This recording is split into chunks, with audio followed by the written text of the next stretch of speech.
Hi, my name is Sue Can.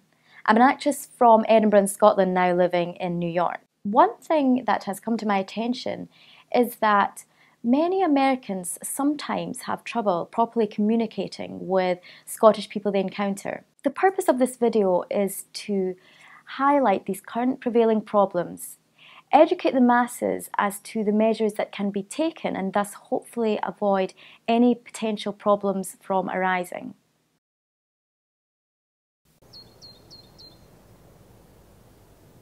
Dude, why are you wearing a dress? It's not a dress, it's a kilt! You know, that's a very interesting accent. Are you from England?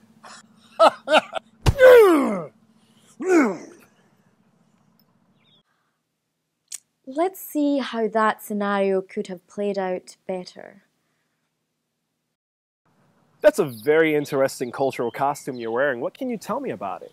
Well, I'm glad you asked me that. This is a modern kilt. It's not a great kilt. This only has 9 yards of fabric. A great kilt would have had 12 yards of fabric in it. Now, the thing about 12 yards of fabric, you could use it for a sleeping bag. It was camouflage on the battlefield. It's great when you're walking through the heather, your legs don't get all wet. When William Wallace comes to Scotland, he is a man 6'7" and indomitable. What they cast an Australian midget to be here. He takes the Stirling Bridge after the Battle of Stirling Bridge. That is a crime against nature. Come on, lad, I'll buy you a drink. Since talking to a Scottish person might be dangerous, you may want to stick to the following topics of conversation in order to ensure your personal safety. Braveheart. Freedom! Sean Connery. He's the man. Billy Connolly. He's the best man. The Loch Ness Monster. Tourists. Whiskey. Lifeblood. Craig Ferguson. We want him back. Ewan McGregor. You can keep him. Fat bastard from Austin Powers. Canadians eating children, and I knew it was true. Reasons the English are wankers. Oh, there's so many. First off, they're all short. Sassenachs. Second, they have no right to our land. Third, they don't want a decent... They boil everything. They can't hold their liquor. They're from France in the first place. They're not even from the island. They're not housebroken. I can't stand them. And on top of that, I can't stand their smell. Occasionally, you might come across a Scottish person with a very, very heavy accent. This is especially true if they are from Glasgow or if they are drunk. But most likely, this particular breed of Scottish person will be both from Glasgow and drunk. I, on the other hand, have an Edinburgh accent, and therefore you're able to understand me. I'll let you in on a little secret. Our Mr. James Teal Glenn over there is actually from Glasgow. But he goes to great lengths to mask his Glasgow accent and adopts an Edinburgh accent instead. Oh. But anyway, to get back on course, Mr. Glenn will now demonstrate a Glaswegian accent. You people from Edinburgh are fucking snobs with your heads up your arse. You think you're so superior, but you're not.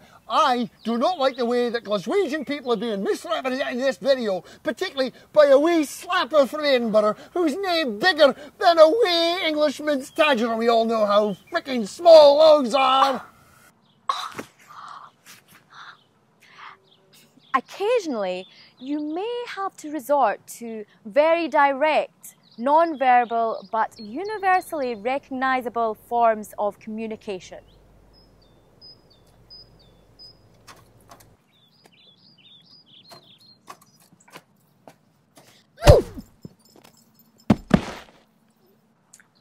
As I was saying, before I was so rudely interrupted.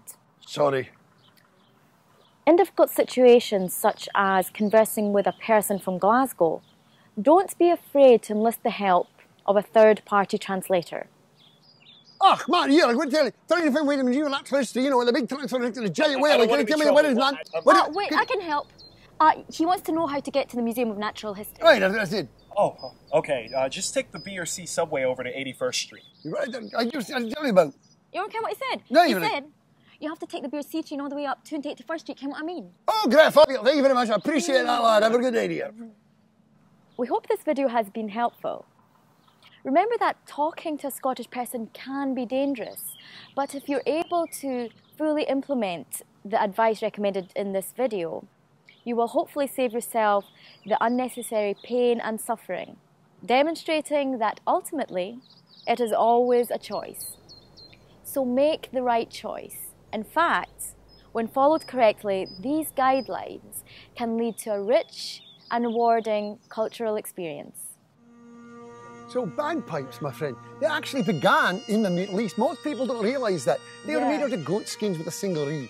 But eventually, by the time you get to the Hotlands, we perfected it. It's the music of the angels. There's acoustics out there too. Oh, there's fabulous. You I can mean, hear it them goes over for every miles. mountain. Those penny whistles, forget it. But when you play the pipes, you can hear them from here to Aberdeen and There's back again. It's something fabulous. Are the bagpipes easy to magical learn? about Okay. Oh, Hey, I'm finally finished with this, that's for sure.